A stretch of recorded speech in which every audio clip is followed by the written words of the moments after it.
और उस घड़ा को जब बाहर निकाला, उसके ढकना को जब हटाया तो उसमें एक कन्या निकली है। ध्यान रखना, उसी कन्या का नाम ब्रह्मा जी ने शोध के रखा। तो हल्के आगे वाली नौ को सीता कहते हैं, तो उस बेटी का नाम ही सीता रख दिया। बोलिए सीता मैया की, सीता नाम रखा गया। आज वही लड़की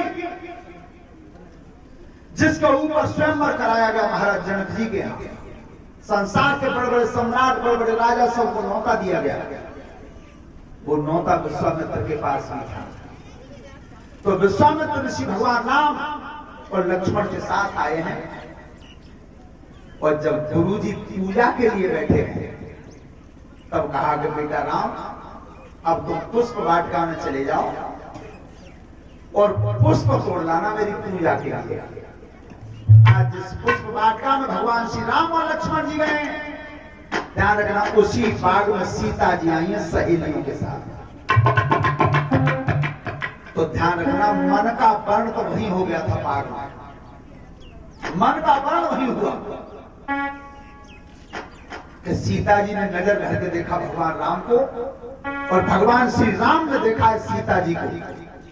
तो ऐसा पंडित ज्वाला प्रसाद जी लिख रहे हैं कि सीता जी ने तो ये निर्णय बाग में ही ले लिया था कि मेरे पिताजी ने जो कठोर धनुष रखा है, वो धनुष टूटे और चाहे न टूटे, पर मेरे हृदय सम्राट बचे। राम के रूप को मन में बसा लिया। लेकिन ध्यान रखना, फिर भी कर्म करना होगा, कर्म करना जरूरी है। आपने देखा है कि गीता में भी यही कहा कि कर्मण्येवाधिकारस्ते मा फलेषु कदाचन, और यही गोस्वामी जी ने लिखा कि कर्म प्रधान विश्व रचना था। और यही अंग्रेजी में कहावत आती है कि वर्क इज वर्शिप, कर्म ही पूजा है। एक बात पढ़ने वाले बच्चे ध्यान से सुनो बेटा, कर्म में और भाग्य में बड़ा कौन होता है?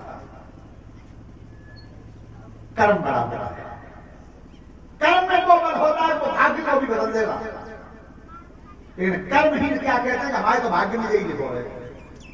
ये कर्महीनों का शब्द है। कर्महीन इस बात को कहते हैं कि हमारे तो भाग्य में यही लिखो है। लेकिन बेटा ध्यान रखना, जीवन में कर्म में वो बल होता है, वो भाग्य की रेखा को पलट देता है। हमेशा कर्म पर विश्वास करिए। दूसरी बात, कथा के माध्यम से हमारा मुख्य उद्देश्य होता है, जितने भी हमारे नौजवान बच्चे हैं, बेटा एक बात मेरी गांठ बांध लेना, आज तुम्हारे यहाँ आने का मौका मिल गया है। कथा 7 दिन हो या 9 दिन हो, सबसे पहला मेरा उद्देश्य यही रहता है कि नौजवान बच्चों, बेटा बीड़ी, गुटखा, सिगरेट और शराब, इन चीजों का जीवन में त्याग रखना। 80 साल से पहले बुढ़ापे को नौ तो उन्हें आ गए,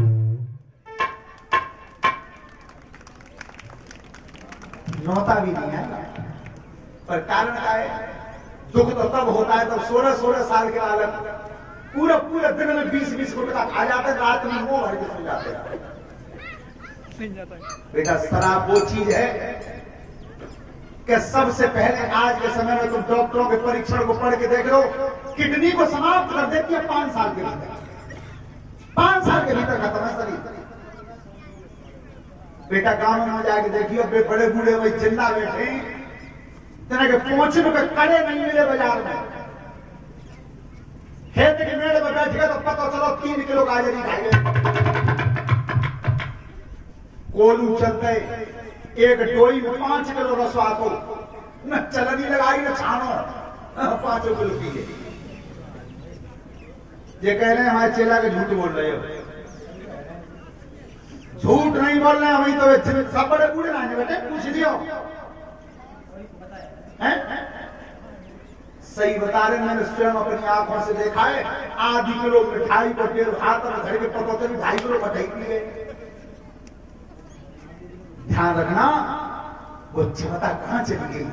बेटा क्षमता खाई गई जी बीड़ी, गुटखा, सिगरेट और शराब, ये खाए। और दूसरी बात, रामायण को पढ़ के देखना, महाभारत को पढ़ के देखना, गीता के उपदेश को पढ़ के देखना, किसी भी ग्रंथ को पढ़ना। अगर कहो लिखी में याद हो तो पेज पर नंबर